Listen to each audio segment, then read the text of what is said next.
Some matches are remembered for the goals, some for the trophies, but then there are matches that are remembered for moments that go far beyond the pitch.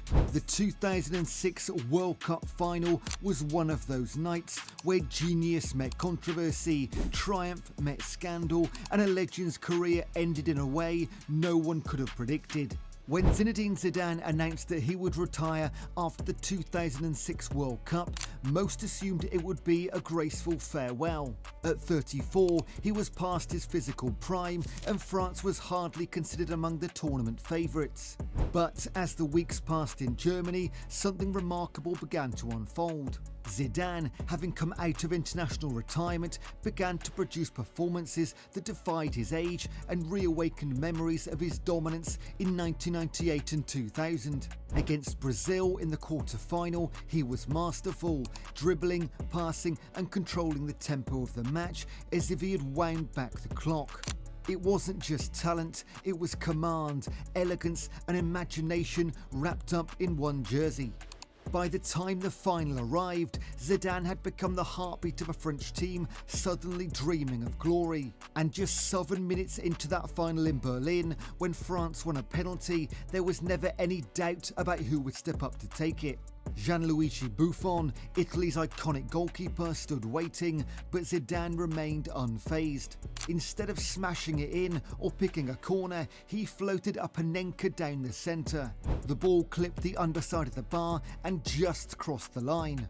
In a moment of unthinkable composure, Zidane had scored in his final match against one of the greatest goalkeepers of all time in the biggest game of all.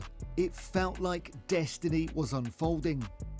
While Zidane's story was about farewell, Italy's was about redemption. The Azzurri arrived at the World Cup under a dark cloud, as the recent match-fixing scandal had erupted just weeks before the tournament. Several of Italy's biggest clubs, including Juve, Lazio and AC Milan, were under investigation, and many of the national team's players were directly or indirectly affected. The mood was tense, the expectations muted, yet somehow that adversity forged unity. Under manager Marcello Lippi, Italy didn't just survive, they grew stronger. This was a team defined not by flair, but by resilience and steel. Fabio Cannavaro played the tournament of his life, organising the defence with near-perfect timing and anticipation. Andrea Pirlo, ever the quiet conductor, orchestrated from deep midfield, while the relentless Gattuso brought bite and energy into every duel. Buffon, between the sticks, was at the peak of his powers, commanding his box and pulling off world-class saves when it mattered most. Italy's campaign culminated in a semi-final against host Germany, a match that remained goalless until the 119th minute when Fabio Grosso curled in a stunning strike before Del Piero finished the game off in extra time. For a team emerging from chaos, that win wasn't just a sporting achievement, it was a national catharsis, and now they had one more hurdle to climb. The final at Berlin's Olympiastadion brought together two teams with very different rhythms. France, led by Zidane, played with poise and control, trying to dictate the game's pace with sharp passing and intelligent movement. Italy, true to their nature, were compact and organised, absorbing pressure before breaking forward with purpose. The opening goal, Zidane's audacious Panenka, tilted the early momentum towards France, but Italy quickly regained composure. Just 12 minutes after the penalty, it was Marco Materazzi who would bring them level. Rising high above the French defenders, he powered in a header from a corner that left Fabien Barthez rooted to the spot. From that moment, the match turned into a tactical battle. France continued to press while Italy held firm. Moments of individual brilliance punctuated the deadlock. Pirlo's long balls, Ribery's bursts of speed, and a thundering header from Zidane in extra time forced Buffon into a spectacular save. But neither could find a breakthrough, and as the minutes ticked away, the tension thickened. The game had been physical, occasionally scrappy, but it was heading for penalties until something no one expected happened. In the 110th minute, with the match still delicately poised and both teams visibly exhausted, an off-the-ball incident brought everything to a standstill. Cameras caught Zidane turning towards Marco Materazzi and, without warning, driving his head into the defender's chest. Materazzi collapsed instantly. Players and officials rushed in. The referee didn't see it live, but the fourth official had. After a brief consultation, Horacio Elizondo reached into his pocket and produced a red card. Zidane, France's captain, talisman and most influential player, was sent off in what would be his final act on a football pitch. The stadium and the world watching was stunned.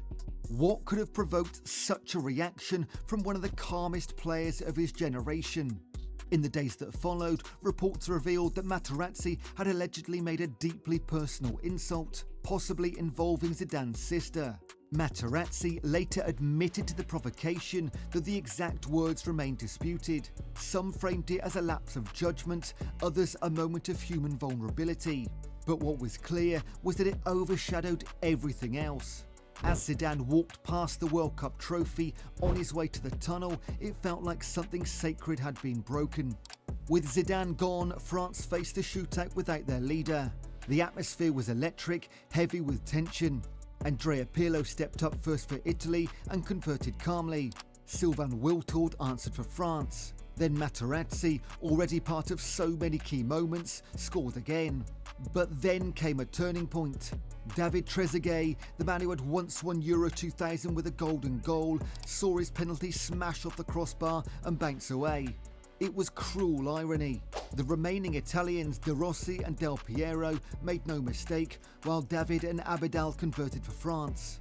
That left Fabio Grosso, who had already scored Italy's dramatic semi-final winner, with the chance to end it. He slotted his penalty past Barthez and ran off in tears, arms wide, as Italy secured their fourth World Cup title. Cannavaro, who had led with immense composure all tournament, hoisted the trophy aloft. A symbol of victory not just in sport, but against the chaos that had plagued Italian football just weeks earlier. The aftermath of the 2006 final was as complex as the match itself. Zidane, despite his red card, was awarded the Golden Ball as the tournament's best player, but his exit became the defining image. The headbutt was reinterpreted across cultures, mocked in memes, immortalised in street art, and even sculpted into a statue outside Paris's Pompidou Centre. For years, people debated the morality of it all. Was it justified rage or a moment of weakness? Zidane later admitted he wasn't proud of it, but he said he would rather be remembered for defending his family than tolerating disrespect. For Italy, the victory was about far more than football. It was national validation during a time when the sport's credibility had taken a hit. Cannavaro's flawless campaign earned him the Ballon d'Or later that year, a rare honour for a defender and a testament to Italy's strength in unity and defence. Meanwhile, for France, the loss was defined not just by the scoreboard, but by the moment their hero lost control. The 2006 World Cup Final lives on in the memory not because of the scoreline or even the trophy. It endures because of the sheer drama and emotional weight packed into those 120 minutes. It was a match that went far beyond tactics or technique. Zidane's Panenka and his headbutt, Cannavaro's defensive masterclass, Italy's triumph amid scandal. These weren't just football moments, they were human ones. Moments of beauty, defiance, anger and redemption all collided on one night in Berlin. Zidane's red card became a symbol, endlessly analysed and reinterpreted through art, memes, debates and documentaries. For some, it was a disgrace. For others, a moment of raw, misunderstood pride. That duality is exactly why it's never been forgotten.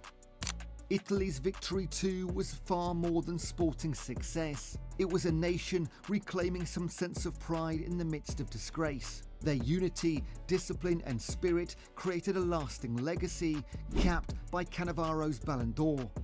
Even today, younger fans who never saw the match live know about it. They've seen the clips, the statue, the debates. Because the 2006 final gave us a reminder that football isn't scripted, it's emotional, unpredictable and unforgettable.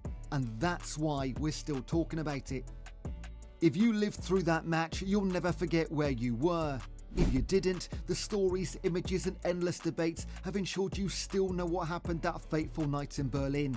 Let us know in the comments what you think. Was Zidane wrong? Was Materazzi out of line? And did Italy truly deserve it? Don't forget to like, subscribe and hit that bell icon for more unforgettable stories from football's greatest moments. Thanks for watching and I'll see you in the next one.